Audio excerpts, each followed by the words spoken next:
نعرہ تکبیر، نعرہ رسالت، نعرہ تحقیق، نعرہ حیدری، جشن عید میلاد النبی، سرکار کی آمد، سرکار کی آمد، جس کو آمد مصطفیٰ پر خوشی ہے اور وہ چاہتا ہے کہ مرحبا کا معنی ہے خوش آمدید، جو یہ چاہتا ہے میرے مصطفیٰ کریم کو خوش آمدید کہنا، وہ محبت سے بولے سرکار کی آمد، دلدار کی آمد، آقا کی آمد، غمخوار کی آمد، مدنی کی آمد۔ جناب حضور صاحبزادہ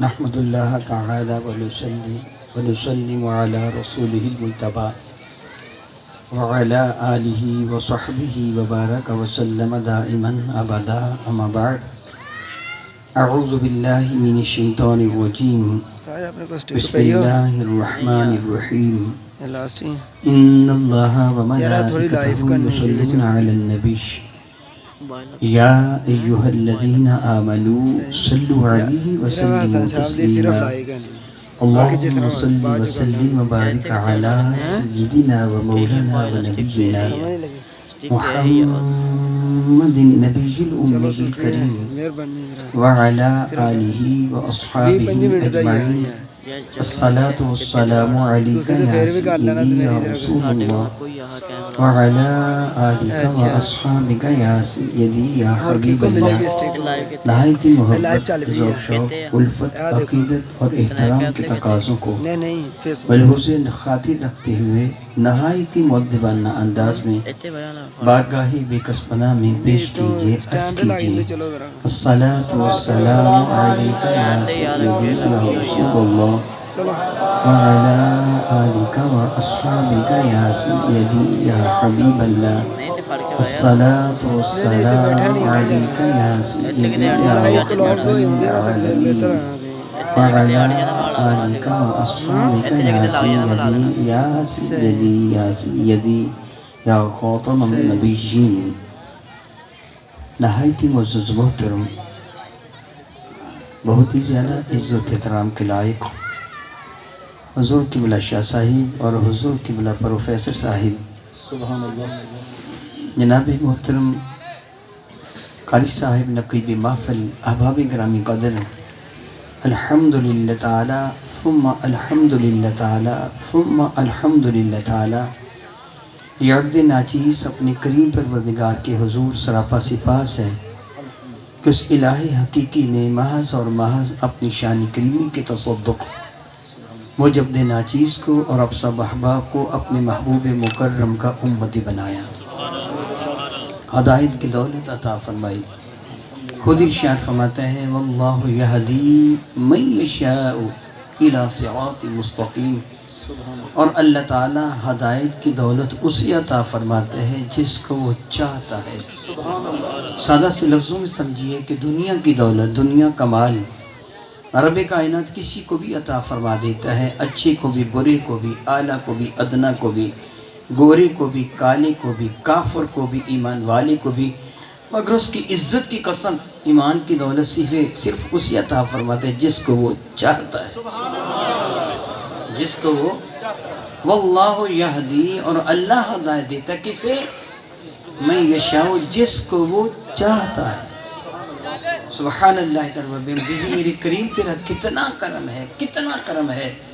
وہ بھی زمانہ تھا جب میرے کریم تشریف فرما تھے، کفار مکہ کی خواہش پر میرے نبی نے چاند کو دو ٹکڑے کر کے دکھا دیا، درخت بارگاہ بے کسبانہ میں حاصل ہوئے، میرے کریم آقا کا کلمہ طیبہ پڑھ کے رب ذوالجلال کی توحید، میرے نبی کی رسالت کی گواہی دی، پتھروں نے زبان حال سے اس انداز سے کلمہ طیبہ پڑھا کہ کافروں نے بھی سنا، درندے بارگاہ بے کسبانہ میں حاضر ہوئے، درخت حاضر ہوئے، رب کائنات کی توحید، میرے نبی کی رسالت کی گواہی دی، مگر جن کو رب نے نہیں چاہا وہ ابو جہل رہا، ابو لہب کیا، امیہ بن خلف، عاص بن وائل، عتبہ، عتیبہ، شیبہ، ولید بن مغیرہ، وہ کتنے کافر کے کافر رہے۔ مولا تیرا کتنا کرم ہے، ہم نے کوئی معجزہ دیکھا بھی نہیں پھر بھی ایمان دے دیا۔ کتنا کرم ہے، کتنا کرم ہے، ہم نے تو تیرے محبوب مکرم کی زیارت بھی نہیں کی، ہم نے تو نزول قرآن کے وہ مناظر بھی نہیں دیکھے، تیرے محبوب مکرم کے اہل بیت اطہار اور صحابہ کرام کی بھی زیارت نہیں کی، تو نے پھر بھی ہمیں ایمان کی دولت عطا فرما دی۔ تیری عزت کی قسم، یہ تیرا کرم نہیں تو پھر اور کیا ہے؟ الحمدللہ تعالیٰ ثم الحمدللہ تعالیٰ۔ حضرات گرامی قدر، ابھی تھوڑی دیر پہلے آپ نے تھوڑی سی بدمزگی کا مظاہرہ دیکھا ہوگا کہ جب میرے بھائی وہ شان اہل بیت کے طور پر کچھ ذکر کر رہے تھے، یاد رکھیے اہل سنت کے نزدیک اہل بیت طہار کی عظمت کا انکار کفر کی حد تک حرام ہے۔ ہم اہل بیت طہار کی عظمت کو سر تسلیم خم کرتے ہوئے تسلیم کرتے ہیں۔ یہ گلاس ہے، جب میں اس گلاس کی تعریف کروں گا تو اس گلاس کی تعریف نہیں ہوئی، اس کے بنانے والے کی ہوئی ہے۔ میں یہ کہوں گا نا یہ گلاس بہت اچھا ہے، تو تعریف گلاس کی نہیں، گلاس بنانے والے کی ہے۔ پھر تعریف گلاس بنانے والے کی نہیں، اس کو عقل دینے والے کی ہے، کہ جس نے اس کو گلاس بنانے کی عقل عطا فرمائی ہے۔ یہ تعریف بالواسطہ پھر رب کائنات جل وعلا کی ہو جائے گی۔ اہل بیت اطہار کی تعریف میرے نبی کی تعریف ہے۔ حسنین کریمین کو عظمت جو مجسر آئی میرے نبی کی وجہ سے آئی ہے۔ میرے کریم آقا کی اہل بیت اطہار کی نسبت آپ جانتے ہیں کہ حضور سید کون و مکان علیہ السلام کی وجہ سے رب کائنات پوری کائنات کو عزت عطا فرمائی ہے۔ اس لیے اہل بیت اطہار کی تعظیم و توقیر کا انکار کرنے والا خارجی ہے۔ ہم اسے دائرہ اسلام سے خارج سمجھتے ہیں، اسے مسلمان نہیں سمجھتے۔ اہل بیت اطہار کی عزت و عظمت بہت زیادہ ہے، بہت زیادہ ہے، لیکن ہم امام حسین کو حضور سید عالم کا سرپرست نہیں کہہ سکتے، آقا نہیں کہہ سکتے، آقا میرے نبی ہی ہیں۔ حضور محتاج نہیں کسی کے سوائے رب کائنات، میرے نبی اللہ کے سوا کسی کے محتاج نہیں، باقی ساری کائنات میرے نبی کی محتاج ہے۔ میرے نبی اللہ کے سوا کسی کے محتاج نہیں ہیں۔ امام علی مقام کو جو شرم میسر آیا میرے کریم آقا کی نسبت کی وجہ سے میسر آیا۔ میں آپ کو سمجھانے کے لیے ایک مثال دیتا ہوں۔ بعض وہ قوانین ہوتے ہیں جن کو فطری کہا جاتا ہے اور وہ بین الاقوامی طور پر تسلیم کیے جاتے، انکار نہیں کیے جاتا۔ میں سوال کرتا ہوں، بتائیے پگڑی کو عزت زیادہ حاصل ہے یا جوتے کو؟ اللہ سارے بتا دو یار، کس کو عزت زیادہ ہے؟ اور پستی کس کے مقدر میں ہے؟ جوتے کے۔ پگڑی کو عزت کیوں زیادہ ہے؟ اس لیے کہ اس کا تعلق سر کے ساتھ ہے۔ اور جوتا اتنی عزت والا کیوں نہیں ہے؟ اس لیے اس کا تعلق پاؤں کے ساتھ ہے۔ اب میں آپ سے ایک سوال کرتا ہوں، مجھے بتائیے اگر نالین مقدس حضرت بلال حبشی کا، بتائیے نا یار، میں نے اپنے کریم آقا کا نام نہیں لیا، ان کا تو درجہ ہی بہت بلند و بالا ہے نا۔ میں نے اپنے نبی کا نام نہیں لیا، میں نے اپنے نبی کے غلام کا نام لیا ہے۔ اگر نالین مقدس حضرت بلال حبشی کا، تو پھر آپ اس کے ساتھ کیا سلوک کریں گے؟ بتائیے بلا۔ میری بات کی سمجھ آ رہی ہے؟ نہیں، سچ بولو۔ اور میری گل دیا پتہ چل رہا ہے کہ کوئی نہیں سمجھ آ رہی ہے؟ سارے سچ بولو، سمجھ آ رہی ہے؟ میں بھی سچی بات کرنا نا، میں نے تو اڈی سمجھ نہیں آ رہی، تو میری آ رہی ہے نا۔ میں تم سے سوال کر رہا ہوں کہ بتائیے اگر آپ کو مقدر سے حضرت سیدنا بلال حبشی کا نالین مقدس جوتا مل جائے تو تم اس کے ساتھ کیا سلوک کرو گے؟ چومیں گے، آنکھوں سے لگائیں گے، سر پر رکھیں گے؟ اور اگر ابو جہل کی پگڑی مل جائے پھر کیا کرو گے؟ وہ پاؤں تلے رون دو گے؟ نسبت نے قانون ہی بدل کے رکھ دیا، نسبت نے قانون ہی بدل کے رکھ دیا۔ عزت والے کو ذلیل کر دیا، ذلیل کو عزت والا کر دیا۔ اگر نبی سے نسبت ہو تو بازار مکہ میں بکنے والا بلال بھی آلہ ہے، نبی سے نسبت کٹ جائے تو سگا چچا ابو لہب بھی قابل ذلت ہے۔ بات نسبت کی ہے، بات کس کی ہے؟ نسبت کی ہے۔ میرے بھائی آپ نیچے بیٹھ جائیں، نیچے بیٹھ جائیں، تشریف رکھیں نیچے۔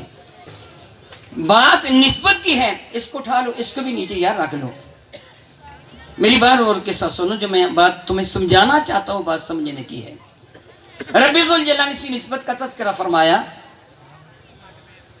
خلاق کائنات ارشاد فرماتا ہے شہر رمضان الذی انزل فیہ القرآن، رمضان وہ عزتوں والا مہینہ ہے کہ جس میں قرآن کریم کو نازل کیا گیا۔ رمضان کو عزت کیوں ملی؟ قرآن کی وجہ سے۔ بھلا کیا رمضان کو عزت کیوں ملی؟ اتنی عزت ملی کہ میرے قریب فرماتے ہیں کہ رمضان میں ایک نیکی کرو گے تو 70 نیکیوں کے برابر اجر عطا کر دیا جائے گا۔ ایک نفل پڑھنے والے کو فرض کے برابر اور فرض ادا کرنے والوں کو 70 فرضوں کے برابر ثواب عطا کر دیا جائے گا۔ میرے قریب فرماتے ہیں صلی اللہ علیہ وسلم اب نیکیوں میں اضافہ کیوں ہوا؟ رمضان کی نسبت کی وجہ سے، اور رمضان کو عزت ملی قرآن کی وجہ سے۔ اسی طرح رب کائنات قرآن کریم میں دوسری جگہ ارشاد گرامی قدر فرماتے ہیں اِنَّا أَنزَلْنَاهُ فِي لَيْلَةِ الْقَدْرِ، بات شک و شبہ سے بالاتر ہے کہ ہم نے اس قرآن کریم کو قدر والی رات میں نازل کیا۔ اور پھر احساس دلایا قرآن کے قاری کو وَمَا أَدْرَاكَ مَا لَيْلَةُ الْقَدْرِ، اور قرآن کے قاری تیرا ادراک، تیری فہم، تیرا شعور، تیری عقل، تیری دانش، تیری ریسرچ، تیری تحقیق، اور تو کیا جانتا ہے کہ لیلۃ القدر کی عظمتیں کتنی ہیں؟ بتاؤں، لیلۃ القدر خیر من الف شہر، یہ ایک رات 1000 مہینے سے بہتر ہے۔ اس ایک رات کی عبادت 83 سال کی عبادت سے زیادہ اعلیٰ ہے۔ خیر من الف شہر برابر نہیں، 1000 مہینے سے بہتر ہے۔ کتنی بہتر ہے یہ میرا اللہ جانتا ہے، کتنی بہتر ہے یہ میرا اللہ جانتا ہے۔ لیلۃ القدر کو عزت کیوں ملی بتائیے بھلا؟ میں نہیں کہوں گا کہ ہاتھ ہلا کے میرے ساتھ شعر پڑھو، میں نہیں کہوں گا کہو اونچی آواز میں سبحان اللہ، میں نہیں کہوں گا کہ کوئی نعرہ لگاؤ، کوئی ضرورت نہیں، جی چاہے تو کہہ لینا، نہ جی چاہے تو نہ صحیح، لیکن میں کوئی بات پوچھوں کم از کم جواب تو دے دو۔ لیلۃ القدر کو عزت کیوں ملی؟ قرآن کریم کی وجہ سے۔ اگر قرآن کریم کی وجہ سے لیلۃ القدر کو عزت ملی تو جس مہینہ میں قرآن والا آیا، جس رات قرآن والا آیا، پھر اس مہینے اس رات کی عظمت کے کیا کہیں۔ خلاق کائنات جل وعلا نے میرے کریم آقا رسول رحمت کو ربیع الاول شریف میں پیدا فرمایا۔ رب کائنات نے قرآن کریم میں اعلان فرمایا کہ میں نے کچھ مہینے حرمت والے بنائے ہیں۔ ان عدت الشہور عند اللہ 12 شہر، اللہ کے اور مہینوں کی گنتی 12 ہے، اور ان میں منہا 4 غرم، 4 مہینے بڑی عزت والے ہیں، بڑی عزت والے ہیں۔ کب سے؟ جب سے رب کائنات نے زمین و آسمان کو تخلیق کیا اس وقت سے عزت والے، اور سب کے دل میرے اللہ کے دست قدرت میں ہے۔ بات حیران کن ہے کہ اس مہینوں کی عزت کافر بھی کرتے تھے، تنہا مسلمان ہی نہیں، ان مہینوں کی عزت کافر بھی کرتے تھے۔ رب کائنات نے حرمت والے مہینوں میں، جن میں ایک رجب ہے، دوسرا ذیقعدہ ہے، تیسرا ذی الحج ہے، چوتھا محرم الحرام ہے، رب ذوالجلال نے میرے کریم آقا کو ان حرمت والے مہینوں میں پیدا نہیں فرمایا تاکہ کوئی یہ نہ کہہ دے ان کو عزت ملی تو مہینوں کی وجہ سے۔ نہیں، رب نے یہ ثابت فرمانا تھا مہینوں کی وجہ سے، میرے محبوب کو نہیں، میرے محبوب کی وجہ سے مہینوں کو عزت ملی، میرے محبوب کی وجہ سے مہینوں کی عزت ملی ہے۔ دلیل اس کی یہ ہے کہ جب میرے اور آپ کے کریم آقا تاجدار ارب و عجم شفیع معظم رحمت عالم صلی اللہ علیہ وسلم کو رب کائنات نے ہجرت کا حکم دیا، میں اپنی بات کو مختصر کروں گا، زیادہ تفصیل کے ساتھ نہیں۔ مجھے پتہ ہے میرے بعد حضرت نے اپنے ارشادات عالیہ سے آپ کو نوازنا ہے، اور اس کے بعد حضرت نے ایک لمبا سفر طے کر کے تشریف لے جانی ہے، وہاں بھی انہیں پہنچنے ان کا انتظار ہو رہا ہوگا، اس لیے میں بہت زیادہ وقت نہیں لوں گا۔ میرے کریم آقا پر اہل مکہ نے عرصہ حیات تنگ کر دیا، اعلان نبوت سے قبل میرے آقا کی راہ میں پھول بچھانے والوں نے اعلان نبوت کے بعد کانٹے بچھانے شروع کر دیے تھے، سنگباری شروع کر دی تھی۔ اللہ کے حکم سے میرے نبی نے ہجرت کا ارادہ فرمایا، میرے کریم آقا کے لیے مکہ مکرمہ کو چھوڑ کر جانا اتنا آسان نہیں تھا۔ اس شہر کو آباد میرے کریم آقا کے جد امجد حضرت اسماعیل ذبیح اللہ نے کیا تھا۔ اب جانتے سب سے پہلے اس شہر میں جو شخصیات تشریف فرما ہوئی ہیں، حضرت ابراہیم علیہ السلام اپنی زوجہ محترمہ سیدہ ہاجرہ اور لخت جگر حضرت اسماعیل ذبیح اللہ کو حرم کعبہ کے جوار میں جو ایک ٹیلے کی شکل میں تھا چھوڑ کے گئے تھے۔ پھر بنو جرہم والے آئے وغیرہ وغیرہ، پھر بات بڑھتی چلی گئی، حرم کعبہ کے گرد گرد لوگ آباد ہونا شروع ہو گئے، شہر مکہ آباد ہو گیا۔ گویا آباد کرنے والے میرے آقا کے آباء و اجداد تھے۔ پھر حضرت سیدنا اسماعیل ذبیح اللہ سے لے کے میرے کریم آقا کے والد ذی وقار حضرت سیدنا عبداللہ تک میرے نبی کے سارے آباء و اجداد اسی شہر میں رہتے تھے۔ پھر تازہ بتازہ میرے کریم آقا کے جد محترم حضرت سیدنا عبد المطلب بھی اسی شہر کے قبرستان میں اسودلات تھے۔ میرے کریم آقا کے محبوب چچا حضرت ابو طالب کی قبر انور بھی اسی شہر کے قبرستان کے اندر موجود تھی۔ میرے آقا کی نہایت ہی وفا شعار رفیقہ حیات میری ماں، آپ کی ماں، سب ایمان والوں کی ماں سیدہ زاہدہ طیبہ طاہرہ عابدہ ساجدہ صائمہ کان حضرت سیدہ خدیجہ الکبریٰ رضی اللہ تعالیٰ عنہ کا مرکز منور بھی اسی شہر کے قبرستان کے اندر تھا۔ میرے کریم آقا کے شہزادے حضرت سیدنا قاسم، دوسرے شہزادے حضرت سیدنا عبداللہ رضی اللہ تعالی عنہما، وہ دونوں بھی اسی شہر کے قبرستان کے اندر جلوہ فرماتے۔ میرے نبی اس کے کوچہ و بازار سے محبت کرتے تھے۔ یہ شہر مکہ مکرمہ کا حامل تھا۔ حجر اسود اور مقام ابراہیم جنت کے پتھر بھی یہی تھے۔ یہ وہ شہر تھا جہاں ہمہ وقت رب کائنات کی رحمتوں کا نزول رہتا تھا۔ میرے آقا کے جدہ محترمہ سیدہ ہاجرہ کے جہاں قدمیں شریفیں لگے، صفا مروہ اللہ کے شعار وہ بھی یہی ہیں۔ میرے کریم آقا رسول عربی شفیع معظم رحمت کون مکان کے جد محترم نے جہاں قربانی کے لیے تشریف لے گئے تھے، مینا بھی یہی ہے، میدان عرفات بھی یہی ہے۔ اس شہر کو چھوڑنا اتنا آسان نہیں تھا، اس لیے میرے نبی جب شہر سے باہر نکلے تو ایک ٹیلے پر کھڑی ہو کر ایک نگاہ شہر مکہ کی جانب دوڑائی۔ میرے نبی رو رہے تھے، مبارک آنکھوں سے آنسو جاری تھے۔ میرے کریم آقا نے جو الفاظ ارشاد فرمائے مفہوم ان کا یہ بنتا ہے، اے مکہ مجھے اللہ کی قسم میں کبھی تجھے چھوڑ کر نہ جاتا اگر تیرے باشندے مجھے مجبور نہ کرتے۔ پھر میرے کریم آقا نے بہتی آنکھوں سے، لرزتے ہوئے ہونٹوں سے، کانپتے ہوئے ہاتھوں سے میرے اللہ کی حضور ایک دعا مانگی تھی۔ مفہوم اس کا یوں بنتا ہے کہ میرے اللہ میں اس شہر کو چھوڑے جا رہا ہوں جو پوری کائنات میں پورے روئے زمین پر مجھے سب سے زیادہ محبوب تھا، اب تو مجھے اس شہر میں بھیجنا جو تجھے سب سے محبوب ہے۔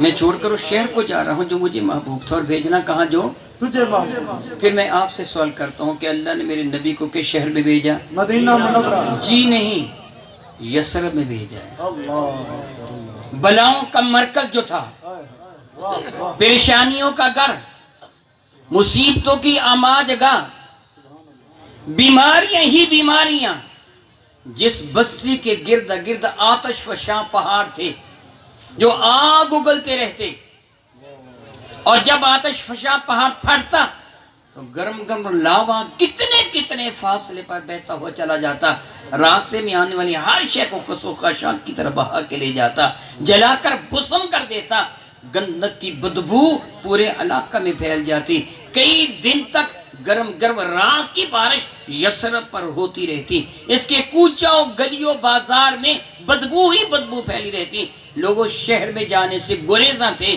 زمانہ جاہلیت میں اگر کوئی اس بستی یثرب کے اندر داخل ہونا چاہتا تو یثرب کی حد سے باہر کھڑا ہو کر گدے کی طرح ہی گتا، پھر سر جھکا کر یعنی اپنے آپ کو ذلیل کرتا ہوا، کیونکہ زمانہ جاہلیت تھا، لوگوں کے عقائد صحیح نہیں تھے، ان کا خیال تھا شاید اس شہر کی بلائیں، اس شہر کے دیوتا، اس شہر کی مصیبتیں اگر اکڑ کر جائیں گے تو ہمیں اپنے پنجے میں جکڑ لیں گی، اس لیے وہ ذلت کے ساتھ گدے کی طرح ہینگ کر سر جھکا کر ذلیل ہو کر اس بستی میں آیا کرتا تھا تاکہ اس کی بلاؤں سے بچ جائیں. لیکن جب میرے نبی نے قدم رکھا تو اس کی مٹی بھی خاک شفا ہو. پھر یثرب نہیں مدینہ تو رسول بن گیا. آتش فشاں پہاڑوں نے آگ اگلنا بند کر دی. ایک شعلہ بھی بات میں نہ نکلا. کیا جرت تھی کسی پہاڑ کی آگ اگلتا؟ ان کے قدموں کے صدقہ سے تو جہنم کی آگ بجھ جاتی. سبحان اللہ. نعرہ تکبیر، نعرہ رسالت، نعرہ رسالت، نعرہ رسالت. سبحان اللہ، سبحان اللہ، سبحان اللہ. ان کے قدموں کے صدقہ سے تو جہنم کی آگ بجھ جاتی ہے. آگ اگلنے والے پہاڑ خاموش ہو گئے. جن کوچوں بازار میں گند کی بدبو پھیلی ہوتی تھی بحمد اللہ تعالیٰ معطر و معمبر ہو گئے. وہ شہر جو کل تک بلاؤں کا مرکز تھا، مصیبتوں کا گھر تھا، اس کی مٹی بھی خاک شفا. میرے کریم نے فرما دیا غبار المدینہ تھی شفاء لکل دا. میرے مدینہ کی یہ مٹی ہر مرض کی شفا ہے، حتیٰ کہ شفاء للجزام، یہ تو کوڑ کی بھی شفا ہے کہ جس کا علاج ہی دریافتی ہوا. اب وہ شہر جس میں کل داخل ہونے والا گدے کی طرح ہینگ کر ذلیل ہو کر داخل ہوتا تھا، آج شہر مقدس میں درود و سلام کے نغمے الاپ تک داخل ہوتا ہے. عزت و عظمت کی اتنی بلندی پہ چلا جاتا ہے، اتنی بلندی پہ چلا جاتا ہے، اب اس کی زیارت کرنا بھی عظیم درجہ بن جاتا ہے جو مدینہ طیبہ سے آتا ہے. پھر وہ گلی کوچوں بازار کل تک جو قابل نفرت تھے، آج ان کا عالم کیا ہے. میرے کریم آقا کی قبر انور پر بننے والی عمارت پر بننے والا گنبد خضرا، ایمان والا محبت کے ساتھ کہتا ہے گنبد خضرا خدا تجھ کو سلامت رکھے. دیکھ لیتے ہیں تجھے پیاس بجھا لیتے ہیں. اب وہ شہر عزتوں والا ہو گیا، عظمتوں والا ہو گیا. جس طرح میں نے کہا کہ میں اپنی گفتگو کو سمیٹنے کی کوشش کروں گا، ایک احساس دلانا چاہتا ہوں. رمضان المبارک آیا تو ہم ناچیز و حقیر بندوں نے اپنی عادت کے مطابق سال بھر معاذ اللہ معاذ اللہ معاذ اللہ قرآن پاک کو کھول کے نہیں دیکھا تھا، غلاب میں لپیٹ کر تاکہ نسیان میں رکھا ہوا تھا، بھول گئے تھے رات کا. جب رمضان مبارک آتا ہے تو کم از کم کئی گھروں میں اس کے اوپر سے گرد و غبار کو جھاڑ لیا جاتا ہے. ٹھیک ہے نا حضور؟ کئی گھروں میں ایسے ہو جاتا ہے نا. اور پھر اس کی تلاوت کر لی جاتی. کیوں بھلا؟ کہتے ہیں یار یہ نزول قرآن کا مہینہ ہے، تھوڑا ہی پڑھ لو. اور نماز تراویح میں پورے کا پورا قرآن پاک سن لیا جاتا ہے. اور جب وہ رات آتی ہے، حالانکہ وہ رات پوشیدہ ہے، لیکن ہم نے ایک رات کا تعین کر رکھا ہے 27ویں شب کا کہ چلو ہر سال ہی عبادت کرتے رہیں گے، کوئی تو ہوگی ہی. اور ساری رات جا کر قرآن پاک پڑھتے ہیں. نزول قرآن کے مہینہ میں ہم نے قرآن کی تلاوت کی تو نبی کے تشریف آوری کے مہینہ میں کیا کرنا چاہیے؟ کیا کرنا چاہیے بھلا؟ پھر درود و سلام پڑھنا چاہیے. درود پاک کے فضائل و محمد اس قدر زیادہ ہیں، اس قدر کے زیادہ ہیں، انسانوں کی زندگیاں ختم ہو جائیں گی مگر فضائل ختم ہونے کو نہیں آتے. محدثین کرام نے، علماء ذیشان نے بڑی بڑی ضخیم کتابیں اس موضوع پہ لکھی. مجھے ناچیز نے بھی ریاض الجنہ کے نام سے ایک کتاب اس موضوع پہ لکھی ہے. میں اس کے زیادہ فضائل عرضی کروں گا، بات وہی جو میں پہلے عرض کر چکا ہوں، میں اپنی بات کو مختصر رکھوں گا. میرے نزدیک ان فضائل میں سب سے بڑھ کر جو فضیلت ہے درود و سلام کی، اس کو امام ترمذی نے اپنی جامع میں نقل فرمایا کہ میرے قریب فرماتے ہیں قیامت کے دن میرے سب سے زیادہ قریب وہ ہوگا جس سے سب سے زیادہ مجھ پر درود پاک پڑا ہوگا. یہ جملے میں نے اس لیے کہہ دیے، میں نے اپنے نزدیک کہا، یہ نہیں کہا کہ بالکل ہے ہی یہ، میری بات غلط بھی ہو سکتی ہے. میں نے یہ استدلال کس سے لیا؟ دراصل بات یہ ہے کہ میرے نبی نے حضرت ربیعہ سے فرمایا تھا سر ربیعہ کچھ مانگ لے، سوال کر. تو انہوں نے کیا کیا تھا؟ انی اسألک مرافقتک فی الجنہ، یا رسول اللہ میں جنت میں آپ کا ساتھ مانگتا ہوں. گویا تجھ کو تجھی سے مانگ کر مانگ لی ساری کائنات. اگر میرے نبی کے دامن کرم کا سایہ مقدر ہو گیا تو پھر اس سے بڑھ کر اور کیا ہوگا؟ میدان معاشر میں ہر کوئی نفسہ نفسی کے عالم میں مبتلا ہوگا، منتظر ہوگا کہ میری شفاعت کرے، تو جس کو میرے قریب نے اپنے دامن میں جگہ دے رکھی ہوگی، درود پاک پڑھنے والا میرے آقا کے قریب ہوگا، میرے قریب اس سے پیار فرماتے ہیں، کتنا پیار فرماتے ہیں۔ پہلے میں ایک سادہ سی مثال دوں گا۔ حضرت ہارون عباس سے تشریف لائے ہیں، اللہ رب العزت جل وعلا کے درجات کو بلند سے بلند تر فرمائے۔ حضرت 92 پہ تشریف لے جاتے تھے، میں بھی کبھی کبھی حاضر ہو جاتا تھا، تو وہیں آپ کے ساتھ میری ملاقات ہوئی تھی۔ یہاں آپ کے 92 چاک کا کوئی شخص روزانہ صبح و شام حضرت کو سلام بھیجے۔ کیا بنا؟ روزانہ صبح و شام حضرت کو سلام بھیجے، اور پھر اس علاقے کا کوئی بندہ حضرت کی خدمت میں جائے ہفتہ 2 ہفتہ بعد اور نام لے کر پوچھے کہ حضرت آپ فلاں کو جانتے ہیں، تو ان کا جواب کیا ہوگا؟ اور یار کیوں نہیں جانتا، روزانہ اس کا سلام مجھے آتا ہے۔ کیا بنا؟ کیوں نہیں جانتا، روزانہ اس کا۔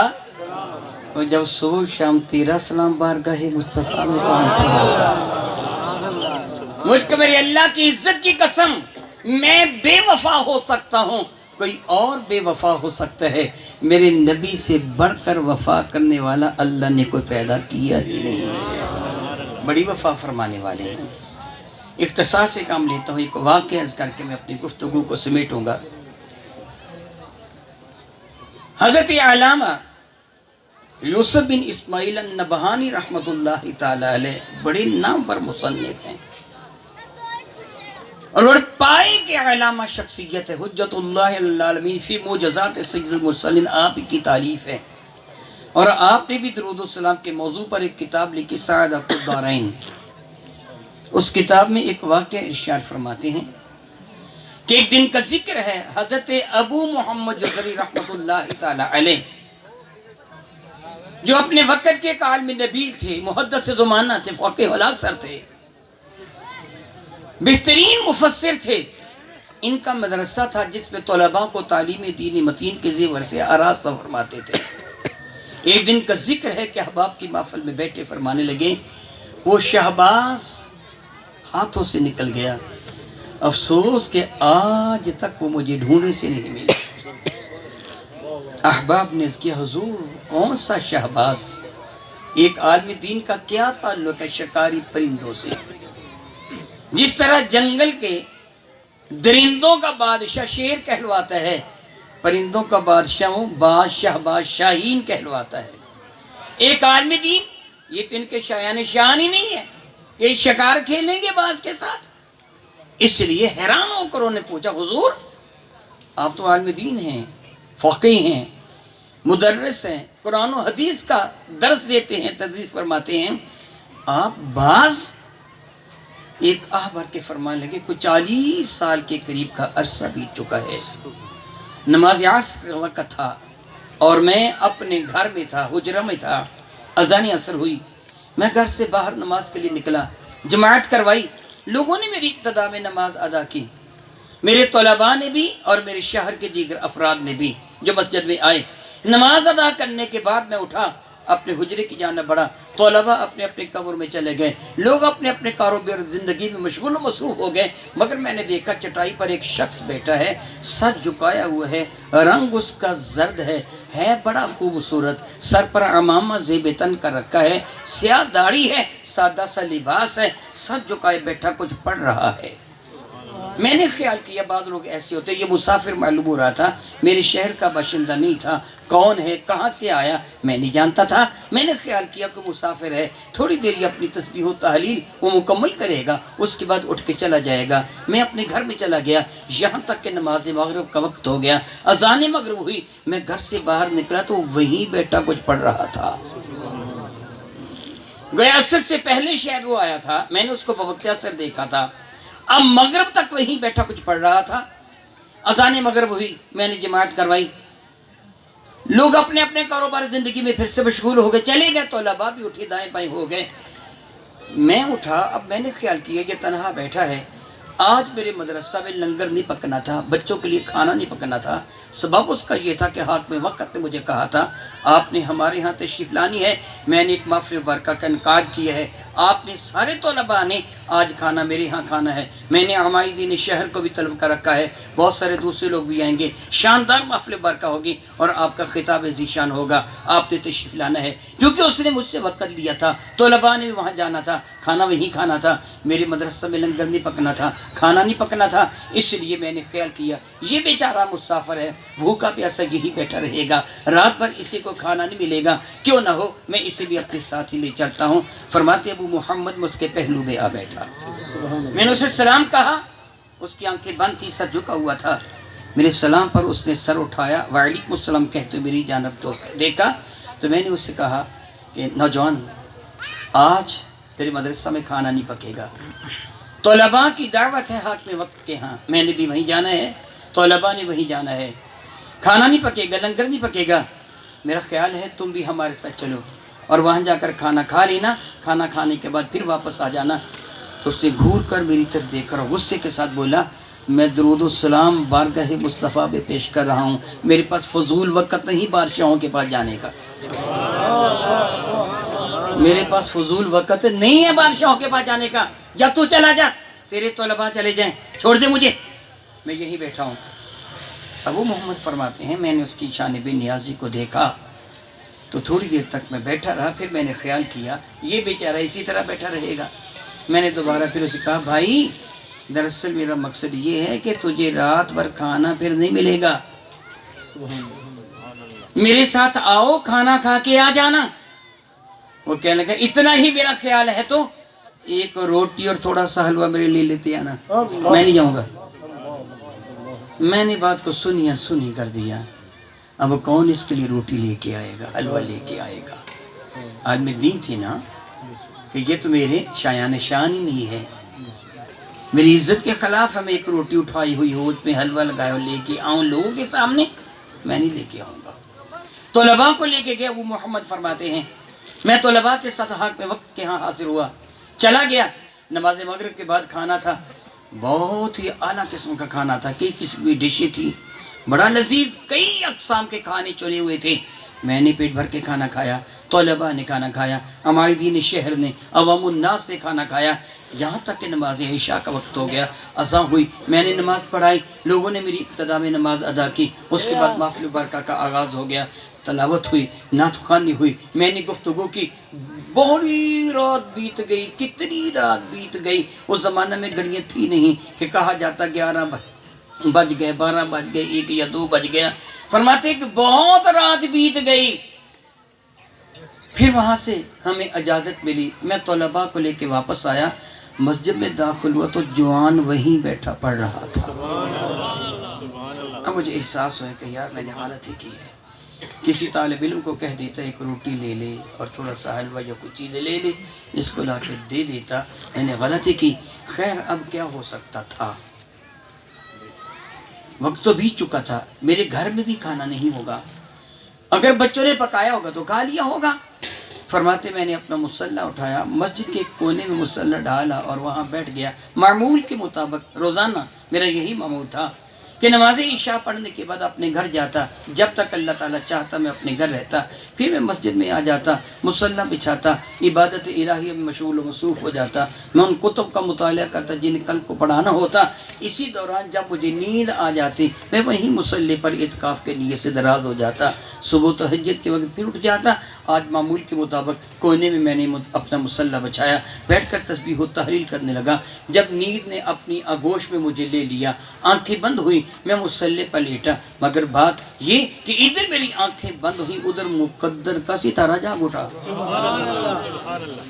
کیا دیکھتا ہوں اپنے آپ کو، ایک ایسے حسین و جمیل مجمع میں پاتا ہوں، حد نگاہ تک انسان بیٹھے ہیں، مگر اس قدر حسین و جمیل ہے کہ آج تک میری آنکھ نے اتنے حسین انسان نہیں دیکھے تھے، اتنے حسین و جمیل، ان کے جمال، ان کے حسن، ان کی رعنائی پر میں متعجب ہو رہا تھا، محسوس ہو رہا تھا کہ ان کے رخ مبارک سے نور کی شعائیں پھوٹ رہی ہیں، سبحان اللہ، میری نظر سٹیج پر پڑی، تخت شاہی پر پڑی، تو اس پر ایک کتنی حسین شخصیت براجمان تھے جو ان سب سے کہیں بڑھ کر حسین تھے۔ میری حیرانی کی انتہا نہ رہی، میں نے ایسا مجمع کبھی بھی نہ دیکھا تھا۔ ارد گرد کچھ لوگ گھوم پھر رہے تھے وہ بھی بڑے حسین، انسانوں سے بڑھ کر حسین تھے، مگر ان سے نہیں۔ یہ تو بہت ہی حسین تھے نا۔ ان گھومنے پھرنے والوں میں سے میں نے ایک سے پوچھا یہ کون لوگ ہیں جو اتنے حسین ہیں اور وہ کون ہیں؟ تو اس نے بتایا یہ انبیاء علیہ السلام کا مجمع ہے۔ حضرت آدم سے لے کے عیسیٰ علیہ السلام تک یہ انبیاء ہیں، اور وہ جو تخت شاہی پر تشریف فرمائے وہ امام الانبیاء ہیں، وہ سید الانبیاء ہیں۔ ابو محمد فرماتے ہیں کہ میں اپنی قسمت پہ نازا ہوا، احساس ہوا کہ میں خواب ہی دیکھ رہا ہوں۔ اے اللہ تیرا شکر ہے کہ میں نے تمام انبیاء کی بھی زیارت کر لی، اپنے قریب کی بھی زیارت کر لی۔ اب میرے جی میں یہ چیز للچائی، میں بارگاہ اقدس میں حاضر ہو کر سلام نیاز عرض کرتا ہوں۔ میں نے ایک لمبا چکر کاٹا، اوپر سے اس مجمع کے ہوتا ہوا بارگاہ اقدس میں داہنی جانب حاضر ہوا۔ میں نے سلام نیاز عرض کیا، میرے کریم نے اغماض فرما لیا، چہرہ دوسری طرف فرما لیا، میرے سلام کا جواب نہ دیا۔ میں بڑا پریشان ہو گیا، شاید میرے قریب مجھ سے ناراض ہیں۔ میں ادھر حاضر ہوا، سلام عرض کیا، قریب نے چہرہ ادھر فرما لیا۔ میں پھر ادھر حاضر ہوا سلام عرض کرنے کے لیے، رسول رحمت نے رخ انور پھر ادھر فرما لیا۔ میرے ضبط کے بندھن ٹوٹ گئے، میں رو پڑا، میں نے ہاتھ باندھ کر عرض کیا یا رسول اللہ میں تو آپ کا غلام ہوں، آپ کے دین کا نوکر، طلباء کو حدیث مبارکہ پڑھاتا ہوں، قرآن کریم پڑھاتا ہوں، علوم شرعیہ کے زیور سے ان کو آراستہ کرتا ہوں، طلباء کی خدمت کرتا ہوں، آپ کے دین کا نوکر خادم ہوں، لوگوں کو واضح و نصیحت کرتا ہوں۔ یا رسول اللہ مجھ سے کیوں ناراض ہو گئے؟ کیا کوتاہی مجھ سے سرزد ہو گئی؟ ارشاد فرمائیے تاکہ میں توبہ کر لوں۔ تو کریم آقا نے ناراضگی کا اظہار کرتے ارشاد فرمایا اور میرا ایک غلام تجھ سے روٹی مانگے تو نخرے کرتا ہے؟ میرا ایک غلام تجھ سے روٹی مانگے کہ تھوڑی روٹی اور تھوڑا حلوہ لیتے آنا، وہ تو نخرے کرتا ہے؟ اسی جھڑکی کے ساتھ کہتے میری آنکھ کھل گئی۔ مسجد میں اندھیرا تھا، چراغ نہیں جل رہا تھا۔ میں نے اپنے مصلے پہ لیٹے لیٹے مصمم ارادہ کر لیا اب میں اٹھوں گا، جا کے ان کے قدم پکڑ لوں گا، معافی مانگوں گا، ان کی خدمت کروں گا، جی بھر کے خدمت کروں گا، کھانا کھلاؤں گا، چند ایک دن تک نہیں جانے دوں گا۔ میں جسے کام شخص سمجھ رہا تھا وہ تو مقبول بارگاہ اقدس ہے، میں اسے ایک عام بندہ سمجھ رہا تھا۔ ابو محمد فرماتے میں اٹھا، وہاں آیا تو وہاں وہ نہیں تھے، جا چکے تھے۔ میں پریشان ہو گیا کہ وائے قسمت، وہ تو چلے گئے۔ میں نے دائیں بائیں ان کو دیکھا مگر مسجد میں نہ نظر آئے۔ اسی دوران مجھے باہر کا دروازہ بند ہونے کی آہٹ سنائی دی۔ میں تیز سے قدم اٹھاتا ہوا باہر کے دروازے کی جانب گیا، دروازہ کھول کے دیکھا تو وہی تھے، جا رہے تھے، گلی میں جا رہے تھے۔ میں نے آوازیو بھائی ذرا میری بات سننا، مگر انہوں نے نہیں سنی۔ میں نے پہلے سے زیادہ بلند آواز سے کہا جناب نوجوان ذرا ٹھہر جا، میری بات سن، مگر انہوں نے میری بات نہیں سنی۔ میں نے پوری قوت سے چلا کر ان کو آواز دی خدا را ٹھہر جاؤ اور میری بات تو سنو، مگر انہوں نے میری بات نہ سنی۔ میں ننگے پاؤں ان کے پیچھے بھاگا، ان کے بازو کو پکڑ کر عرض کیا مجھے معاف کر دیجئے، میں نے غلطی کی، واپس آئیے، میں آپ کو کھانا کھلاتا ہوں۔ تو میری طرف بڑی معنی خیز انداز میں دیکھا اور فرمانے لگے ہاں ٹھیک ہے، سارے انبیاء علیہ السلام کو میرے نبی ساتھ لے کے آئیں اور میری سفارش کریں، پھر تو مجھے کھانا کھلائے گا۔